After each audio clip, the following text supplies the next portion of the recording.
जितने आस्था चैनल पर कथा सुन रहे हो, जितने फेसबुक और यूट्यूब पर सुन रहे हो, बहुत सावधानी से सुनना। जब जीवन में कहीं समस्या खड़ी हो जाए, कहीं बहुत विकट समस्या है और कोई हल ना मिल रहा हो जाता है जीवन में, कोई घड़ी ऐसी आके खड़ी हो जाती है जहां पर हमको सोचने के लिए भी समय नहीं मिलता। तब 3 तरह का जल शिव को समर्पित होता है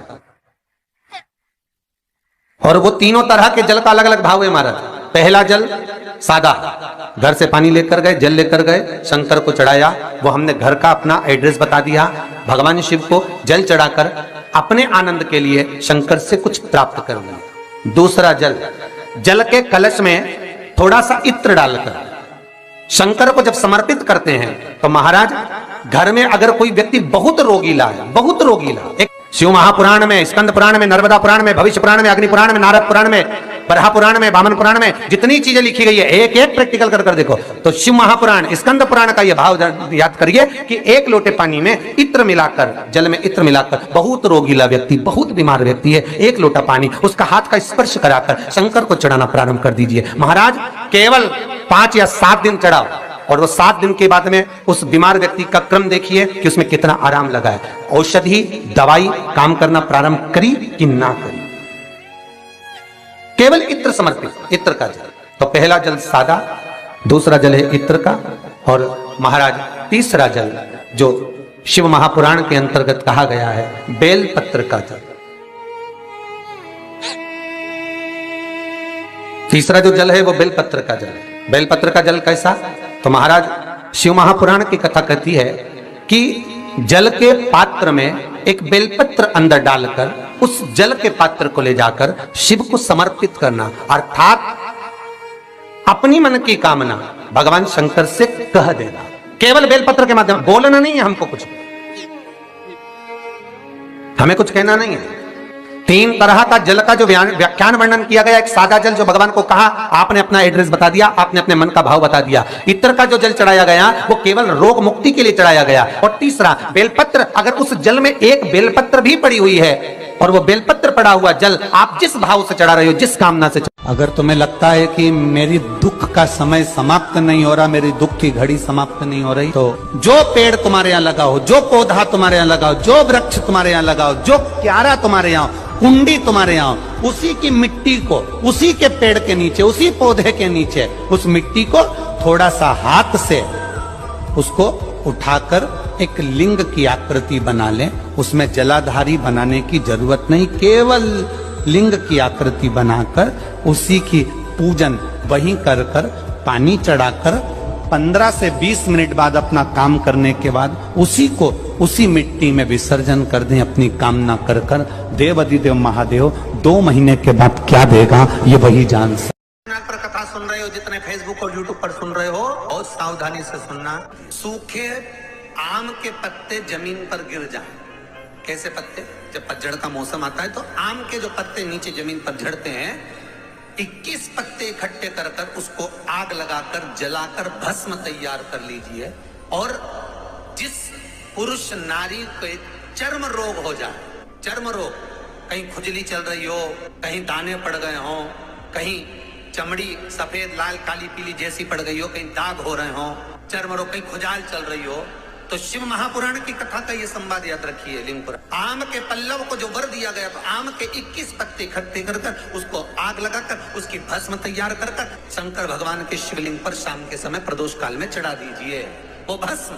और उस भस्म को उठाकर लेकर आ जाओ, डब्बी में भर लो और गाय का घृत उसमें डाल लीजिए और उस स्थान पर लगाना चालू कर दीजिए। 3 दिन में दांत खाद खुजली जो भी होगी मिटना प्रारंभ हो जाएगी। उसमें इतनी प्रबलता आ जाती है। शंकर को जो भस्म चढ़ी है, आम के पत्ते की भस्म का भी हमारा शास्त्र वर्णन करता है। उस भस्म को छान कर पीस कर उसका उसकी कोई दुकान आप डाल रहे हो, नया व्यापार चालू कर रहे हो और लग रहा है कि चलेगा कि ना चलेगा। पहले भी मैंने 2-4 दुकान डालकर देख ली, नहीं चली। अब नया डाल रहा हूँ, कर्जा कर डाल रहा हूँ, पैसे लाकर डाल रहा हूँ, चलेगा नहीं चलेगा। तो उसके लिए सबसे पहला काम करो, कम से कम दुकान खोलने के 7 दिन पहले आम के पत्ते की बंदरवाल बांधो।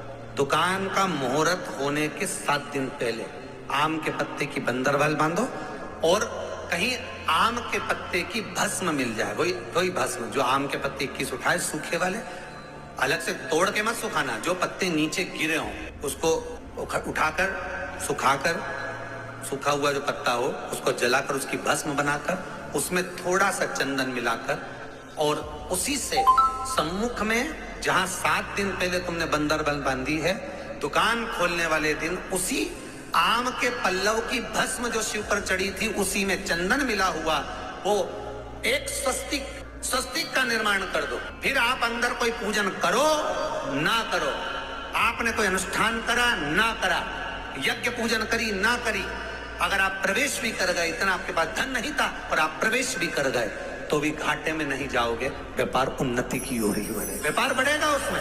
आम के पल्लव में अगर कामदेव छुप कर भस्म होते हैं तो शंकर मेरे आम के पल्लव को भी वर प्रदान कर देते, आम के पल्लव को भी शिव वर देते। श्री शिवाय नमस्तुभयम। दर्शकों, पंडित गुरुजी सभी कथाओं में यही कहते हैं कि हम जो भी उपाय करते हैं उसको हमें नियम के हिसाब से करना है। यानी कि हम क्या करते हैं कि एक दिन हमने इत्र अर्पित कर दिया, एक दिन हमने बेलपत्र अर्पित कर दिया, फिर बाकी के हम दिन अर्पित वगैरह कुछ नहीं करते हैं। तो अगर हम लगातार, जैसे कि आज हमने इत्र अर्पित किया, कम से कम हमें उसे 15 दिन लगातार इत्र शिव शंकर पर अर्पित जरूर करना है। अगर हम कोई भी उपाय करते हैं उसको अगर हम श्रद्धा से करते हैं, हम कोई भी उपाय करते हैं उसे हमें लगातार 21 दिन तक जरूर करना चाहिए और लगातार श्री शिवाय नमस्तुभय मंत्र का जाप भी करते रहना चाहिए। शिव बाबा हमारी जरूर सुनेंगे। हमारे ऊपर कोई भी दुख आता है, कष्टी आती है तो हमें शिव की शरण में तुरंत चले जाना चाहिए। शिव बाबा के घर में थोड़ी सी देर जरूर लगेगी पर हमारा कार्य जरूर सफल होगा। इसलिए हमें हर कार्य को सफल करने श्रद्धा से शिव शंकर का नाम जपते हुए हमें उपाय करना चाहिए। हमें बेलपत्री के पेड़ के नीचे या पीपल के पेड़ के नीचे कम से कम 7 चावल के दाने प्रदोष काल में जरूर अर्पित करने चाहिए, अपना नाम और अपना गोत्र बोलते हुए। इससे हमारी मनोवांछित मनोकामना पूरी होती है। कम से कम आप ये 15 दिन उपाय करके तो देखें, शिव बाबा आपकी जल्द से जल्द सुनेंगे और आपकी झोली खुशियों से भरेंगे। अगर दर्शकों आप पहली बार यूट्यूब चैनल पर हमारे आए हैं तो हमारे वंशिका शर्मा चैनल को सब्सक्राइब जरूर करें और वीडियो को लाइक करें, कमेंट में श्री शिवाय नमस्तुभयम जरूर लिखें और अपने सभी दुखों को आप शिव बाबा के भरोसे छोड़ दें। शिव बाबा आपके हर मनोकामना को, हर मनोरथ को जरूर पूरा करेंगे। श्री शिवाय नमस्तुभयम, श्री शिवाय नमस्तुभयम। हर हर महादेव, हर हर महादेव, हर हर महादेव। श्री शिवाय नमस्तुभयम, श्री शिवाय नमस्तुभयम, श्री शिवाय नमस्तुभयम, श्री शिवाय नमस्तुभयम, श्री शिवाय नमस्तुभयम, श्री शिवाय नमस्तुभयम, श्री शिवाय नमस्तुभयम, श्री शिवाय नमस्तुभयम।